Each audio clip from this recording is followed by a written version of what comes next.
নমস্কার, আমি তসমিনা। নমস্কার, আমি ইন্দ্রাণী। শুরু করছি বিয়ন্ড পলিটিক্স। ইসরায়েলের নৃশংসতায় মৃত্যু মিছিল চলছে গাজায়।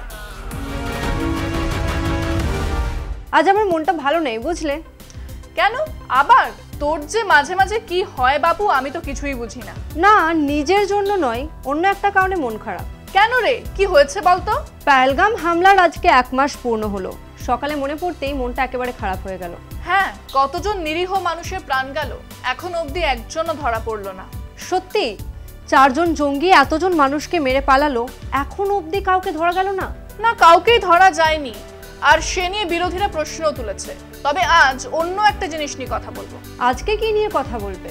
নিরীহ মানুষের মৃত্যু নিয়ে যখন এত ভাবছিস, তখন তোকে আর একটা খবর দিই। কি খবর গো?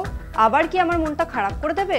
এই খবরটাই গোটা বিশ্বের মন খারাপ হয়েছে, আর মাঝে সাঝে মানুষের কষ্ট ভেবে মন খারাপ হওয়া ভালো লক্ষণ। এতে বোঝা যায় যে তুই মানবতার পক্ষে। আরে কি খবর সেটা বলো না। রাষ্ট্রসংঘ জানিয়েছে, যদি এখনই সাহায্য না পাঠানো যায় তবে গাজায় 14,000 শিশুর প্রাণ যাবে। সে কি গো, এ তো সর্বনাশা খবর।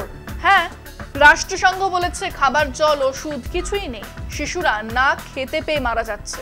গায়ে কাঁটা দিল। একটা আধুনিক সভ্যতা কি করে এভাবে চুপ থাকে বলো তো? চুপ থাকে না, থাকছেও না। এই দেখ, গাজায় মানবিক বিপর্যয় চরমে। জাতিসংঘের মানবাধিকার প্রধান টম ফ্লেচার জানিয়েছেন, আগামী 48 ঘন্টায় গাজায় প্রায় 14,000 শিশু মারা যেতে পারে যদি জরুরি ত্রাণ সরবরাহ শুরু না হয়।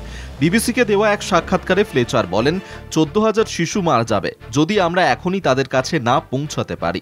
শিশু খাদ্য, ওষুধ, খাবার কিছুই নেই। তিনি আরও বলেন, ইসরায়েল 2রা মার্চ থেকে গাজায় কোনো রকম সাহায্য ঢুকতে দেয়নি। 19 মে সোমবার মাত্র 5টি ট্রাক ত্রাণ ঢোকার অনুমতি পেয়েছে, কিন্তু সেই ত্রাণ এখনও সাধারণ মানুষের কাছে পৌঁছায়নি। জাতিসংঘের মতে গাজার প্রতিদিন চাহিদা মেটাতে প্রায় 500 ট্রাক ত্রাণ প্রয়োজন। বর্তমানে 93% বেশি শিশু দুর্ভিক্ষের ঝুঁকিতে। ওয়ার্ল্ড ফুড প্রোগ্রামের তথ্য অনুযায়ী প্রায় 14,000 শিশু চরম অপুষ্টিতে ভুগছে। ইসরায়েলের এই অবস্থানের বিরুদ্ধে আন্তর্জাতিক স্তরে ক্ষোভ বাড়ছে। ব্রিটেন, ফ্রান্স ও কানাডা যৌথ বিবৃতিতে ইসরায়েলের ত্রাণ নিষেধাজ্ঞাকে সম্পূর্ণ অগ্রহণযোগ্য বলে নিন্দা জানিয়েছে। ব্রিটেন ইতিমধ্যে ইসরায়েলের সঙ্গে বাণিজ্য আলোচনা স্থগিত করেছে এবং পশ্চিম তীরের কয়েকজন বসতি স্থাপনকারীর বিরুদ্ধে নিষেধাজ্ঞা জারি করেছে। ব্রিটিশ প্রধানমন্ত্রী কিয়ার স্টারমার বলেছেন, গাজার শিশুরা ক্ষুধার ছবি আঁকছে ধ্বংসস্তূপের ধুলোর ওপর। ত্রাণ যদি এখনই না আসে তাহলে এই মানবিক দুর্দশা আরও গভীর হবে বলেই আশঙ্কা জাতিসংঘের। এত কিছুর পরেও আমেরিকা এখনো চুপ? শুধু চুপ না, উল্টে ইসরায়েলকে মদদ দিচ্ছে। গাজায় তো প্রমোটারি করতে চান ডোনাল্ড ট্রাম্প। মানে কি বলতে চাইছো? মানে এই যে আমেরিকা, যারা নিজেদের মানবাধিকারের ধ্বজাধারী বলে, তারা কিন্তু প্রকাশ্যে ইসরায়েলকে অস্ত্র সাহায্য করছে। ট্রাম্প বলেছেন গাজাকে রিভিয়েরা বানাবে। অস্ত্র দিচ্ছে? যুদ্ধবিরতি হওয়ার কথা ছিল তো।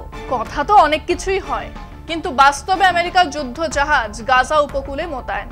অস্ত্র আর অর্থের যোগান চলছে একটানা। তাহলে তো এ লড়াই অসম লড়াই। ঠিক ধরেছিস, একদিকে ফসফরাস বোমা, অন্যদিকে অনাহারে কাতর শিশু। কিন্তু এই যে অনাহারে শিশুরা মরছে, আমেরিকার কি একটু মায়া দয়া নেই? সে জানি না, তবে দয়া দেখিয়ে সাহায্য পাঠাচ্ছে আমেরিকা, কিন্তু তাতেও বিপদ। কিসের বিপদ গো? আমেরিকার সংগঠন শুধু কিছু অংশে ত্রাণ পাঠাবে গাজাতে, সবচেয়ে ক্ষতিগ্রস্ত জায়গায় ত্রাণ পাঠাবে না ওরা। কিন্তু কেন গো? গাজার মানুষকে ত্রাণের টোপ দেখিয়ে একদিকে সরিয়ে দিতে চায় তারা। দেখ, মার্কিন সমর্থিত একটি নতুন সংগঠন গাজা উপত্যকায় ত্রাণ বিতরণ করতে চলেছে মে মাসের শেষে। সংগঠনটির নাম গাজা হিউম্যানিটেরিয়ান ফাউন্ডেশন।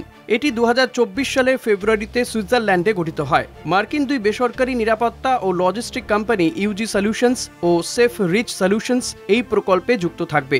GHF গাজার দক্ষিণে 4টি নিরাপদ বিতরণ কেন্দ্র তৈরি করবে বলে জানিয়েছে। প্রতিটি কেন্দ্রে 3 লক্ষ মানুষের জন্য খাবার, জল ও স্বাস্থ্যসেবা দেওয়া হবে। কিন্তু এই বিতরণ কেন্দ্রগুলি গাজার একটি নির্দিষ্ট অংশে সীমাবদ্ধ থাকবে, ফলে উত্তর ও মধ্য গাজার বহু মানুষ এই সাহায্য থেকে বঞ্চিত হবেন। জাতিসংঘ বলছে, এই নতুন পরিকল্পনা গাজার সাধারণ মানুষের জীবনের সঙ্গে বড় আপোষ করছে। জাতিসংঘের মানবিক প্রধান টম ফ্লেচার জানিয়েছেন, এই পরিকল্পনা মানুষকে জোর করে গাজার একদিকে সরিয়ে দেবে, উত্তর ও মধ্য গাজার মানুষকে বিপদের মুখে ফেলবে, আর ত্রাণকে একটি রাজনৈতিক ও সামরিক হাতিয়ার বানিয়ে ফেলবে। জাতিসংঘ আরও বলছে, ত্রাণ দেওয়ার নামে এটি এক প্রকার এলাকা নিয়ন্ত্রণ ও মানবাধিকারের ওপর সীমাবদ্ধতা আরোপ করছে। তারা জানিয়েছে, মানবিক সাহায্য দেওয়ার জন্য নিরপেক্ষতা, স্বাধীনতা ও সকলের জন্য সমান সুযোগ থাকা দরকার, যা এই পরিকল্পনায় নেই। ইসরায়েল আগে হামাসের বিরুদ্ধে ত্রাণ চুরির অভিযোগ তুলে গাজায় ত্রাণ প্রবেশ বন্ধ করে দিয়েছিল। এরপর যুক্তরাষ্ট্র এই নতুন সংস্থাকে সমর্থন করে ত্রাণ বিতরণের উদ্যোগ নেয়। অন্যদিকে জাতিসংঘ বলছে তারা আগে যে পদ্ধতিতে ত্রাণ দিচ্ছিল সেটি সবচেয়ে কার্যকর ও ন্যায্য।